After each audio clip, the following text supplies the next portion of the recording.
দর্শক আমরা এখানে কিন্তু বেশ সুন্দর একটা গরু দেখতে পাচ্ছি, বড় গরুর হাটে বাছুর গরু। হ্যাঁ, এটার কোয়ালিটি ভালো, দেখি এটা সাইওয়ালের মধ্যে ভালো কোয়ালিটি। কত দাম চাচ্ছেন? 280। ওরে বাবা বাবা বাবা, 2,80,000। কত পর্যন্ত দাম উঠেছে ভাইয়া এটার? 200, 205। 200, 205 সত্যি উঠে পড়েছে। বিক্রি করছেন না কেন?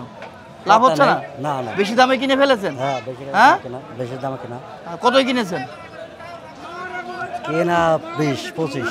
2,25,000 কিনেছেন, কিনে এসে হাটে বিক্রি করতে এসেছেন, আসার পরে 2,80,000 দাম চাচ্ছেন, তাই তো? শেষমেশ কত বিক্রি করতে পারবেন? 2,30,000। তাই? আপনার ফোন নাম্বারটা বলেন তো। 019 5 33 8 36 37 লাস্টে। আচ্ছা,